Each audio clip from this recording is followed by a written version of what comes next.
Bonjour à tous, très heureux de vous rencontrer. Je m'appelle Laurent Tavares, je suis partenaire du groupe Bittencourt, qui est le plus grand consultant en 40 ans, une énorme expertise dans le développement et expansion de réseaux d'affaires et de franchises. Soyez tous les bienvenus à notre Bittencourt Cast, podcast qui vous connecte avec ce qu'il y a de plus intéressant dans l'univers des affaires, de la grande distribution et du franchising. On est ici au BeConnect, le deuxième jour d'activité, et aujourd'hui, vous êtes en train de vous en apercevoir, nous allons conduire cette interview en français avec un interviewé très intéressant. Le BeConnect, le plus grand événement de gestion des réseaux d'affaires et de franchises d'Amérique latine. Cet épisode d'aujourd'hui, nous avons l'honneur de recevoir Julien Gazier. Bonjour Laurent. Merci. Bonjour à tous. Julien est CFO chez Leroy Merlin, grand réseau de distribution, comme on dit en portugais, de home center, ou de casa de construção. A gente fala de melhoria dólar. On parle de melhoria dólar. Melhoria dólar. Voilà. Ouais, c'est profond, c'est profond. Alors, question qui se commence. Vraiment, soyez le bienvenu. Merci beaucoup. On se tutoie? Ouais, on se tutoie. D'accord. Alors, Julien, qui es-tu? Écoute, moi je suis français. C'est pour ça qu'on fait l'interview en français. Alors on parle tous les deux portugais, mais on s'était dit que c'était quand même plus simple de parler français, donc parlons français. Je suis arrivé au Brésil il y a 12 ans. Moi je suis né à Paris. J'ai plutôt évolué dans des études scientifiques. Je suis chimiste à la base. J'ai un petit peu changé. Je travaille chez Leroy Merlin. Je suis chimiste à la base. C'est un peu On est tous le gap. Mais voilà, donc j'ai un peu évolué vers la distribution. Je suis né dans la distribution en réalité. Mon grand-père et mon père étaient bouchers à Paris. Ils avaient chacun leur magasin. Et donc, quand j'avais 5-6 ans, je rendais la monnaie aux clients de mon grand-père. C'est comme ça que j'ai appris à compter. Et c'est comme ça que j'ai un peu pris du commerce et de l'orientation client qu'on donne. Donc, j'ai vite évolué vers le commerce. Ça fait 40 ans, grosso modo, que je travaille plus ou moins proche du commerce. 20 ans, grosso modo, dans des grands groupes internationaux de distribution. J'ai travaillé chez Carrefour en Europe. Je suis arrivé pour Carrefour au Brésil et j'ai intégré le groupe ADO, qui est le groupe de Leroy Merlin Brésil, de Leroy Merlin. Voilà. Donc, c'est un petit peu mon histoire rapidement et finalement très lié au commerce et très lié aux clients. Donc, dans le commerce depuis toujours. Depuis toujours. Ouais, c'est super. Laisse-moi te dire une chose. Je vis au Brésil depuis très longtemps, un peu plus que toi. Mais une chose que j'ai absolument toujours appréciée, c'est que Leroy Merlin s'est installé au Brésil et a laissé le consommateur brésilien choisir comment est-ce qu'ils allaient l'appeler. Et on écoutait aujourd'hui le Brésilien dire « Leroy Merlin » ou « Leroy Merlin ». Je trouve ça absolument sensationnel. Pour moi, c'est quelque chose d'emblématique. Ouais, je crois que ça a beaucoup à voir avec la culture de l'entreprise et l'idée de toujours s'adapter et de penser aux clients. Rapidement, on s'est rendu compte que le nom Leroy Merlin en français était difficile à prononcer dans tous les pays du monde. Et donc, au Brésil, comme dans les autres pays du monde, les gens disent Leroy Merlin. Mais c'est intéressant que tu dis ça parce qu'au-delà du nom, c'est un peu l'ADN de l'entreprise, c'est un peu la façon dont on développe nos entreprises dans les pays dans lesquels on va. On écoute beaucoup les clients. On a une démarche beaucoup plus ouverte peut-être que ce qu'on peut voir dans certains autres groupes, avec l'idée d'adapter notre offre et adapter à notre modèle au pays dans lequel on souhaite développer notre business. Et donc, le nom, c'est une bonne illustration de l'ADN de l'entreprise et de ce qui s'est fait dans les années 90 quand les premiers explorateurs, entre guillemets, businessmen, ont eu l'idée de se développer. Explorateur, c'est pas le bon mot, mais je comprends parce qu'il fallait vraiment comprendre comment opérer le Brésil et c'est pas pour tout le monde. Et on va revenir là-dessus. Je crois que vous avez fait un grand pas en avant et je voudrais comprendre cela. Ouais. Mais je voudrais te poser une question en tant que Français, de Français vers Français. Quel est le grand gap culturel au niveau du business qui t'a mis la puce à l'oreille en parlant de business au Brésil? Le hic, ce qu'on appellerait le hic culturel. Que ce soit pour Carrefour il y a 12 ans, quand je suis arrivé, ou chez Leroy Merlin, j'ai pas identifier un hic culturel ou quelque chose comme ça. Super. On a des dynamiques ici qui sont très proches de ce qu'on fait en Europe. D'accord. Et il y a quelque chose que je dis à toutes les personnes qui viennent nous voir ici et qui visitent le Roi Merlin, qui découvrent le pays. Je leur dis, en fait, le Brésil, si un jour on devait avoir une explosion atomique dans ce pays-là, c'est ici qu'il faut être parce que les Brésiliens seront toujours capables de résoudre les problèmes et d'avancer, même avec une catastrophe, etc., etc. Et ça, c'est un point extrêmement positif dans le pays. C'est un pays dynamique, les gens ont énormément de ressources et trouvent énormément de solutions pour tout un tas de problèmes qui, parfois, quand on est en Europe, nous prennent beaucoup de temps et qu'on n'arrive pas à résoudre si facilement que ça. Et donc, on a beaucoup de choses qui ont été créées ici. C'est un pays dans lequel on innove beaucoup et on entreprend beaucoup, parfois sans se mettre les limites qu'on peut se mettre quand on est en Europe. D'accord, c'est intéressant. Tu me dis quelque chose qui fait vraiment, qui me sonne vrai pour moi, parce que je trouve toujours qu'on a une mentalité au Brésil de, on dirait en français, débrouillard. C'est un nom un peu péjoratif en français, mais les gens savent se débrouiller et savent faire la chose avancer. Exactement, c'est exactement ça. Ouais. Et on le voit dans tous les business et dans la façon de vivre, en fait. Et oui. C'est ce qui fait que le pays est hyper dynamique, hyper innovant. Et je pense que c'est un point intéressant parce que c'est un pays dans lequel toutes les innovations et les nouvelles technologies se développent très vite. Et les gens les prennent très vite, s'adaptent très rapidement à l'utilisation de nouveaux outils. Tu as raison. Et je pense que ça, c'est très lié à cette capacité de voir les choses d'une façon différente, résoudre les problèmes, etc. C'est un point qui est à prendre en considération dans nos business parce que finalement, les Brésiliens sont très adeptes des innovations et cherchent tout le temps des nouvelles choses, des nouvelles offres, des nouvelles solutions. Et c'est quelque chose qui drive un peu toute l'histoire de la distribution et en l'occurrence, nous, notre stratégie. Bien sûr. Et c'est là-dessus que la prochaine question, c'est vous avez eu un changement il y a quelques années, je me rappelle bien, on parle de 6 à 7 ans à peu près, un peu moins, ouais. Un peu avant peut-être le grand épisode 2020, où vous avez eu un grand pas en avant et il y a eu un grand déclic. Alors je voudrais comprendre, c'est qu'est-ce qui vous a fait aller dans ce sens ou c'est une grande opportunité que vous avez identifiée? Alors, ça s'est fait en 2 étapes. Ouais. Effectivement, l'histoire a commencé en 2018-2019 et ça a été réellement mis en place entre 2021 et 2022.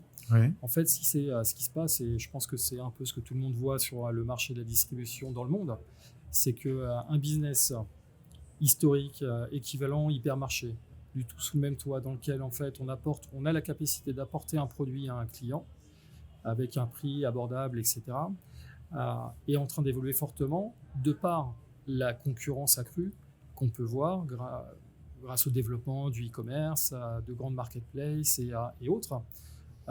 D'ailleurs, on a un illustre représentant de très grandes marketplaces ici avec William qui travaille avec AliExpress. Ouais. Et c'est une dynamique qui est importante pour nous, qu'on voit depuis des années et qui fait que on a dû se poser la question en se disant finalement où est-ce qu'on va ? Qu'est-ce qu'on doit faire ? Comment est-ce qu'on peut appuyer le client, développer notre relation, continuer à être un leader dans le marché en sachant que finalement les plaques tectoniques elles sont en train de bouger et ce qu'on a fait pendant 50 ans, ce qu'on a fait très bien pendant 50 ans, c'est en train d'évoluer. C'est un petit peu ce que j'ai présenté, mais en parlant aux clients, en parlant aux fournisseurs, en parlant un petit peu à tout notre écosystème, on s'est rendu compte assez vite finalement que le client demandait un peu plus que le produit. D'accord. Et nous, on a un business centré sur un produit qui est plutôt technique, sur des projets qui sont plutôt complexes. L'amélioration de l'habitat, c'est pas un sujet facile. Une personne lambda, moi par exemple, je suis pas capable de faire un projet tout seul, de construction de maison, de rénovation de mon appartement. Et j'en ai fait un récemment, j'ai un petit peu appris, mais je suis pas capable de le faire tout seul. Et on s'est rendu compte au final que dans nos organisations, on a la connaissance. On avait la connaissance, on a la connaissance pour accompagner le client dans ses projets en étant un peu plus que le distributeur de produits. Et petit à petit, on a commencé à réfléchir comment on pouvait aborder le sujet, comment on pouvait accompagner les clients dans la réalisation de ces projets, qui peuvent être très simples, poser un papier peint, peindre une pièce, etc., ou des projets qui sont extrêmement complexes, de construction d'une maison, de rénovation d'un appartement, d'une salle de bain ou d'une cuisine, etc. Au final, c'est ça qui a été à la clé de la transformation de l'entreprise, de se dire, on va évoluer, on a la connaissance, on a les capacités, on a l'envie, on va investir fortement et dans nos hommes et femmes qui travaillent tous les jours avec nous et dans la technologie pour pouvoir développer cette capacité à accompagner les clients dans ces projets. Et donc aujourd'hui, on parle effectivement d'amélioration de l'habitat, Mediolia Dollar, et non juste de la distribution de matériel. De la vente de matériel. Ouais, exactement. Avec l'idée de générer une valeur additionnelle pour l'écosystème et pour nos clients. Et c'est comme ça qu'on a commencé à faire ce chemin, cette transition, et qu'on a petit à petit développé une offre de combinaison de vente de produits, de services et autres. Ouais, non, c'est visible, c'est visible. Alors, et on voit, et d'une manière générale, quand la grande distribution a des grands problèmes à tractionner la visite du consommateur, vos magasins sont toujours maison pleine, soyons clairs. Ça, je suis vraiment... merci de le noter. Je suis consommateur et je suis grand apreciateur, bricoleur. É uma palavra que vocês vão ter dificuldade em traduzir, mas c'est un mot très français. Vous l'avez le nom en portugais, vous l'avez trouvé? De bricoleur. Bricoleur, non. C'est bricolage, mais ça... On a utilisé le mot bricolage, mais ça parle pas vraiment. Ça parle pas la même chose. C'est pour ça qu'on dit maintenant Mediolia Dollar. D'accord. C'est un peu plus complet. Mais je disais, je vois vos magasins chaque fois plus et les gens vont se renseigner. Ouais. Vous êtes un centre de renseignement. Bien sûr, il y a la vente du produit à l'appui, le service, mais vous avez des connaisseurs. Et ça c'est absolument sensationnel. Alors, c'est la grosse évolution, effectivement. Et c'est la volonté d'offrir ça aux clients et de l'accompagner dans ces projets comme ça, c'est le grand driver de notre stratégie. Donc, clairement, pour faire ça, il faut considérer un écosystème et un contexte totalement différent. Pourquoi on le fait? Pourquoi ça nécessite un vrai engagement de l'entreprise et de nos collaborateurs? C'est parce qu'en fait, au-delà de l'idée qui génère de la valeur pour les clients et pour l'entreprise, évidemment, on est dans un monde aujourd'hui, comme je le disais un petit peu avant, qui a complètement changé. Le monde aujourd'hui est beaucoup plus digital. Oui. Et quand on parle de monde digital, je pense que toi, par exemple, quand tu vas chez Leroy Merlin, avant d'aller chez Leroy Merlin, très certainement, tu as regardé sur ton téléphone quels étaient les produits que tu pouvais utiliser. Tu as cherché à t'inspirer sur un site ou deux, regarder des photos. Au minimum, tu as regardé un petit peu ça. J'ai cherché mes références, oui. Donc, clairement, aujourd'hui, tous nos clients font ça. Bien sûr. Et donc, le magasin est plus un magasin de destination. Dans la distribution, on parlait beaucoup de magasins de destination dans la grande distribution. On n'est plus vraiment un magasin de destination, seulement parce que le client a la capacité sur Internet ou avec son téléphone de s'inspirer, de trouver des produits, de regarder... de comparer les prix, de regarder les photos, de penser un peu à son projet. Et quand il vient en magasin, quand tu vas dans un magasin, tu ne vas pas dans un magasin comme tu allais dans un magasin il y a 5 ans. C'est sûr. Ou il y a 5 ans peut-être, mais il y a 10, non, il y a 10 ans. Il y a 10 voilà, il y a 10-15 ans. Et aujourd'hui, c'est un énorme différentiel avec effectivement 10 ans auparavant.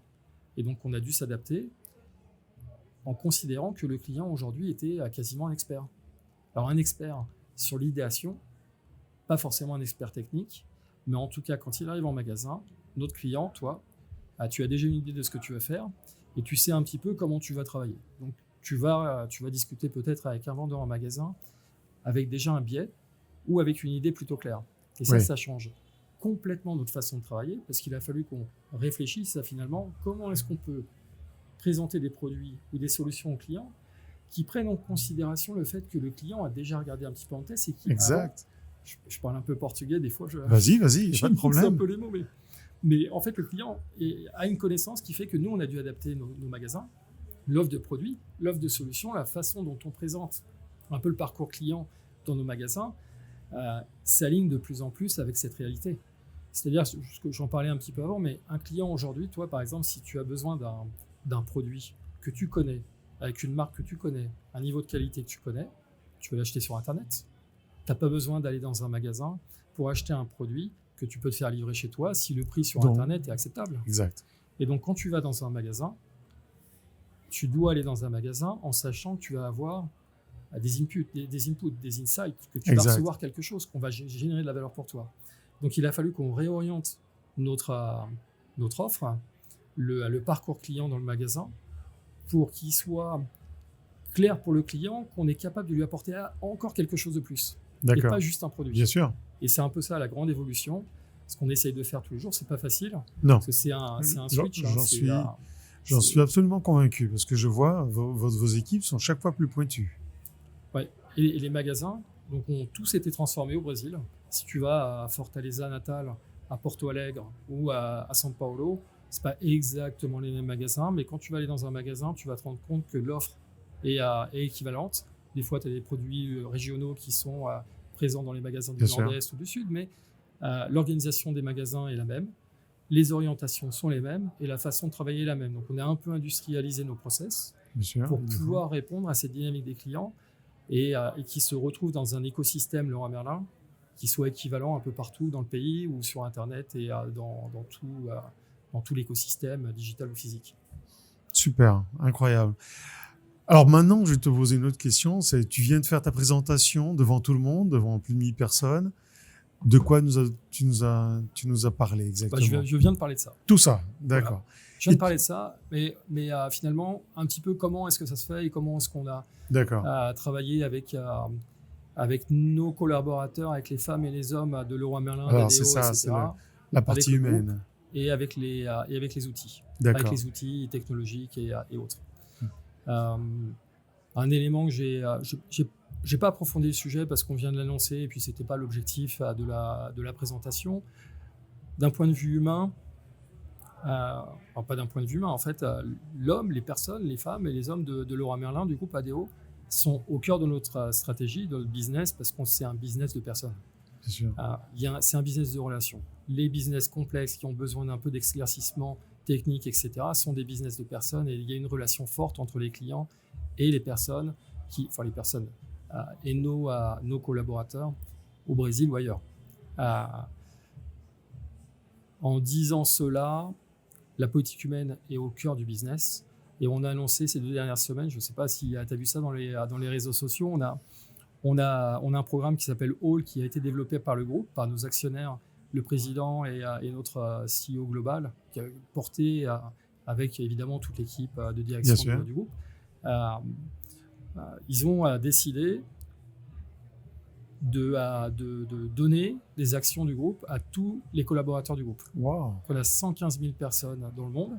Les 115 000 personnes vont recevoir le même nombre d'actions, la même valeur, quel que soit leur niveau hiérarchique. Donc une personne qui va être opérateur de caisse, une personne qui va être analyste, une personne qui va être gérant ou directeur, va recevoir la même valeur d'actions dans le monde entier, que ce soit au Brésil, en Ukraine, en Afrique du Sud ou en France. Et ça pour montrer à quel point les hommes sont au cœur de notre stratégie et de notre business. Donc c'est un élément vraiment important pour nous et qu'on met au cœur de la stratégie. Effectivement, c'est impactant. Donc ça, c'est un élément vraiment important. Et la transformation, elle se fait qu'avec les hommes. Bien sûr. Clairement. Donc c'est un point qu'on met en avant et qu'on travaille tous les jours dans notre groupe. Le deuxième élément dont on a parlé un peu plus en profondeur aujourd'hui, c'est évidemment le poids de la technologie dans cette transformation. On a des magasins qui étaient peut-être moins technologiques qu'auparavant. Aujourd'hui, la technologie est au cœur de nos business, de nos stratégies. On a vu que l'intelligence artificielle est en train d'arriver. Ça va faire évoluer encore nos process, notre façon de parler aux clients, etc. On voit que les réseaux sociaux sont utilisés tous les jours par les clients pour s'inspirer, pour développer leurs idées, etc., etc. Il faut que nous, on soit capable d'offrir le même niveau de qualité, de réflexion pour les clients, d'inspiration pour les clients avec nos outils. Et donc, on a beaucoup parlé de l'évolution de notre écosystème technologique pour développer nos plateformes, les plateformes écosystème Leroy Merlin au Brésil, pour que le client sente qu'il rentre dans un écosystème Leroy Merlin pour s'inspirer et pour faire son projet. Maintenant, pour cloître notre conversation, quel est le deuxième grand pas ou le prochain grand pas que vous pensez faire? Bon, il y a ce grand pas humain de ressources humaines, mais tu crois que ça va faire aussi un grand bond en avant?